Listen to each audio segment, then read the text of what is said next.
everyone, it is Jazz here. It is time for the February wrap-up, and this is going to be part 1 of my February wrap-up because I read 10 books in the month of February, and I didn't want this video to be super long. Part 1 is going to be about all the manga that I read in the month of February, and then the second part is going to be about the 3 normal books that I read in the month of February. So there's 7 manga to talk about today. If you want to watch part 2, I will link it in the description as well as on the screen at the end of this video so that you can check out my thoughts on all those books. And let's jump in to the manga reviews.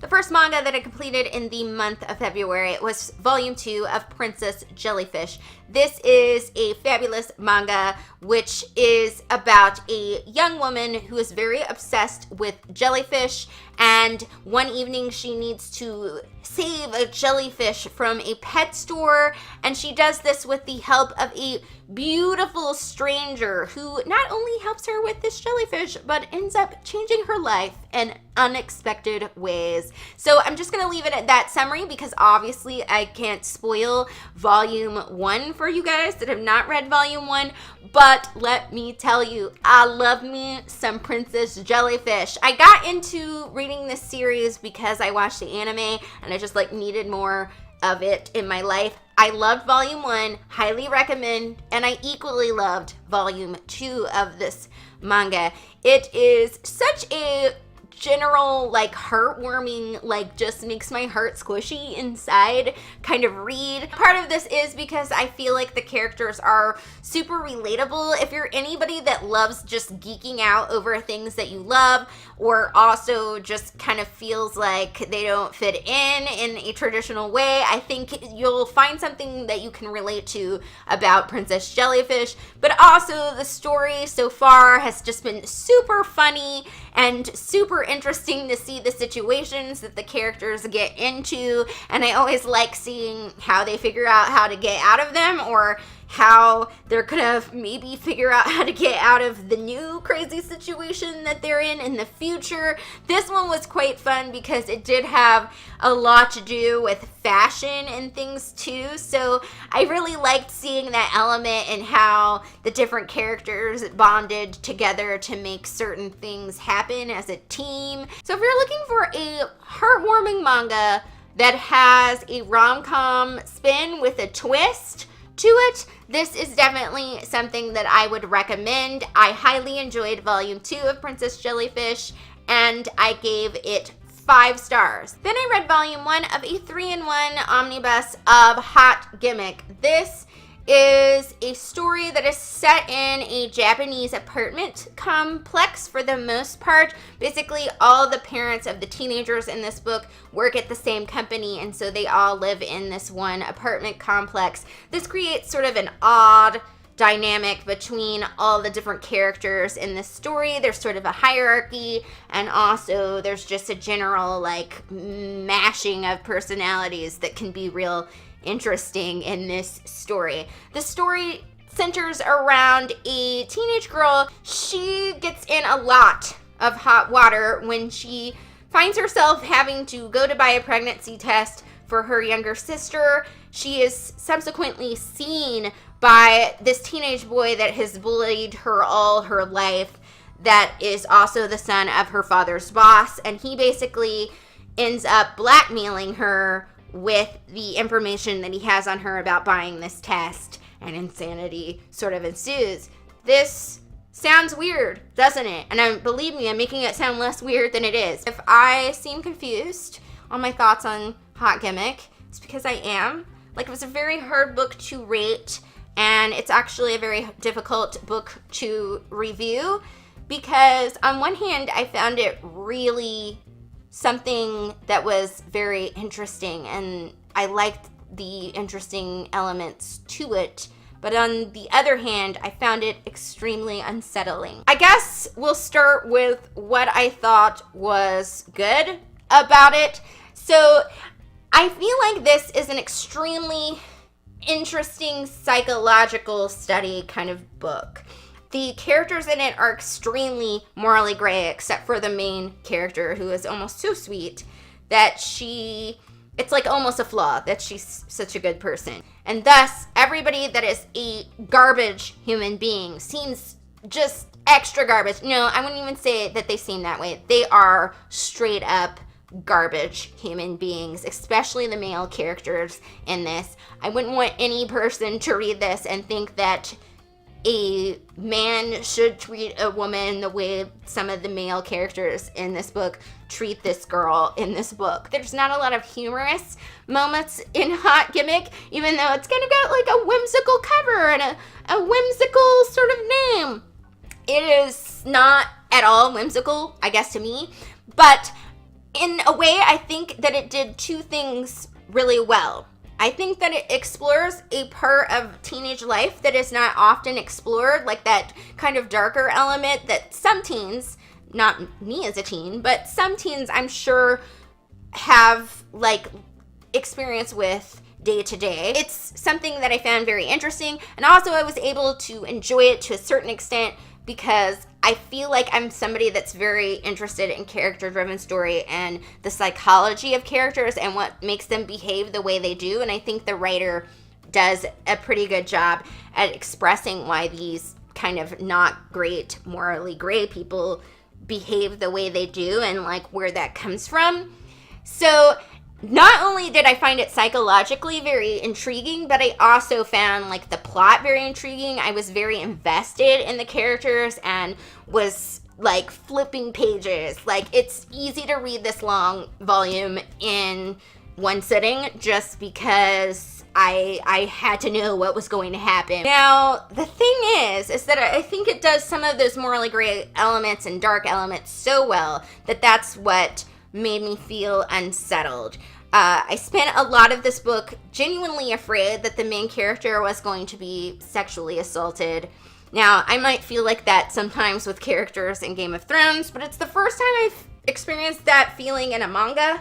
I, feel like this book was not necessarily marketed to the right audience and isn't really, showing what it's going to be unless you really, study the summary. Now, I kind of knew that I was gonna get into something a little odd just because it says these Tokyo boys and girls are really messed up on the back, which is kind of why I picked it up. That intrigued me, but I guess I didn't realize they were that messed up.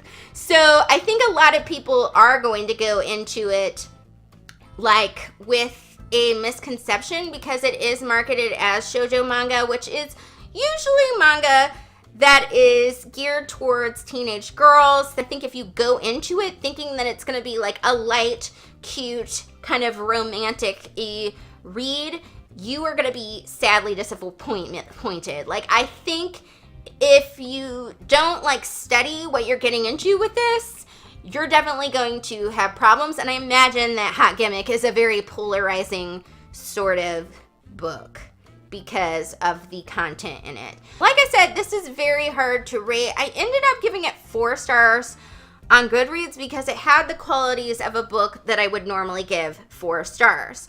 But I, at the same time, kind of wonder if I should lower that to a slightly lower rating just because I feel like this book would be so triggering to people, and because I feel like it's not marketed to the correct age group.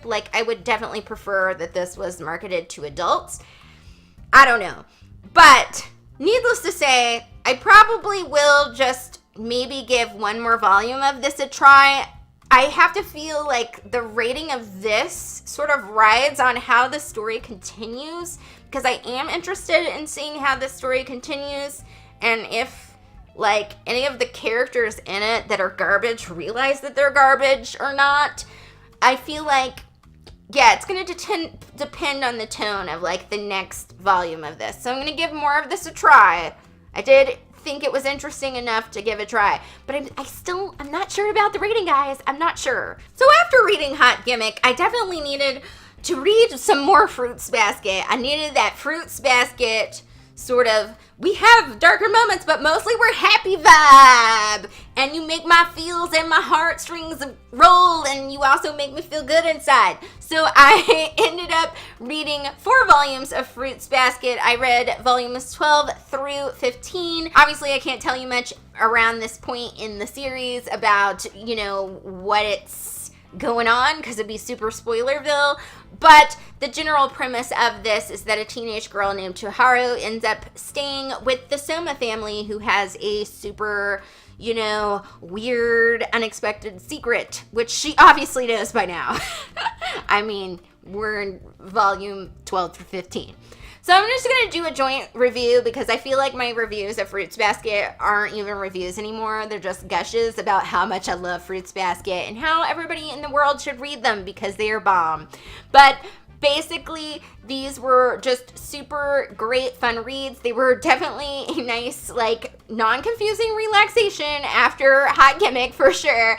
And they definitely had some new things going on in these later-ish volumes. I guess I'm in the middle of the series. I have 8 more volumes. It's definitely leading towards something interesting happening with this family secret and all those things like that. But mostly what I enjoyed about these were that they were very introspective to a certain extent. We really got to follow the minds of different characters that we hadn't really seen what their thoughts and feelings were on certain elements and certain people in the story. And I really liked seeing those things, especially about some of the characters that haven't been as focused on in the story. They also just a little bit pulled my heartstrings and gave me all the feels. Sometimes Fruit Basket, I'm I'm gonna cry, you tearing my heart out in the best heartwarming way. It's very emotional. So I really love that element. But also in volume 15, the characters put on a play, and if you know these characters at all, you know that was flipping hilarious and gave me the most joy in the world to see them put on this play. It was yes, I needed this play. It was a crack up. I laughed so hard.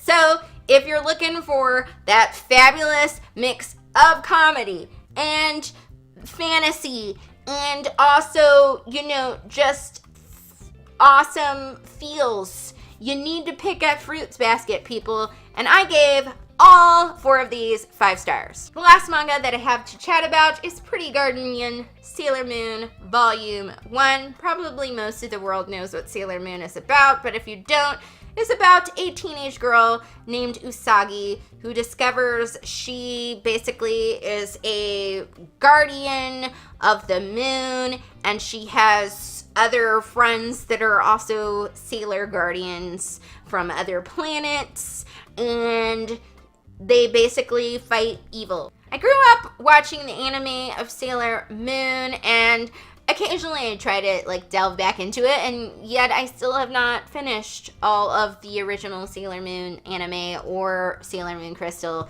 but maybe I will someday. It's just a lot of episodes, you know what I mean?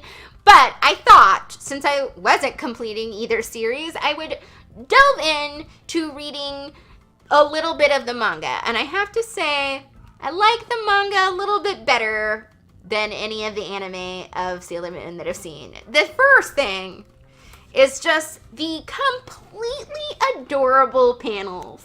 It's got the most adorable manga paneling that I have ever seen artwork-wise in a manga. It just really takes time to do little borders and fun things like that with it. And I highly enjoyed it just visually, first of all. But also, there are some benefits to, I think, the manga that you just don't get in the anime. First of all, I think the powers that all the Sailor Scouts, or the Sailor Scouts that are in this one, I think it introduces up to Sailor Jupiter, all their powers are just so much better than they are in the anime.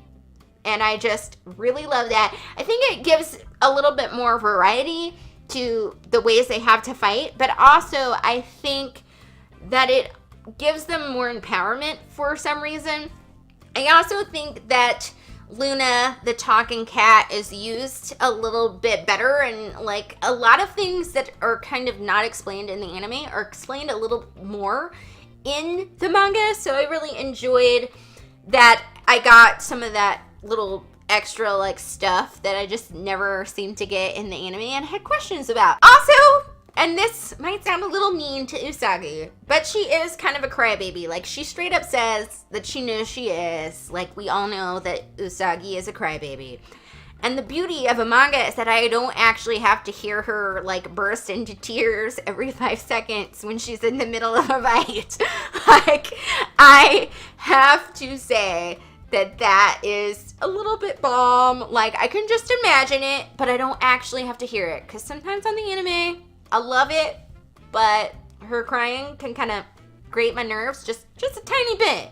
I get past it, because I still love Usagi. The only thing about Sailor Moon, and this bugs me in the anime too, is that there's this part where Mamoru, who is our love interest, Tuxedo Mask, she gets kind of like tipsy at a party and he like kisses her, and I never liked that part. Like, I think it's kind of dubious and a little creepy. And sometimes, you know, manga has some of those things like that, but I don't know. It's always secretly bothered me and yet not bothered me that he's so much older than her. And so that part kind of makes me like a little uncomfortable. But it's like literally 1 second of like a whole manga. So and also even in the anime, it's literally like 1 second. So I feel like because they are reborn, actually ancient people, maybe I should get over it. Maybe, I don't know. But I didn't dock any stars for it, okay? I'm just saying it as an addendum. Basically, really love this, and I'm really excited to read a few more. Yes, I gave this 5 stars. That was my February manga wrap up. And let me know if you've read any of these books. I would particularly love to know if you've read Hot Gimmick and what you thought of Hot Gimmick, and if you were also confused. So drop me a comment in the comments below. I will, of course, see you all soon with part 2 of the February wrap-up, talking about my normal books that I read. So check you out on the flip side, and thank you for watching. Bye!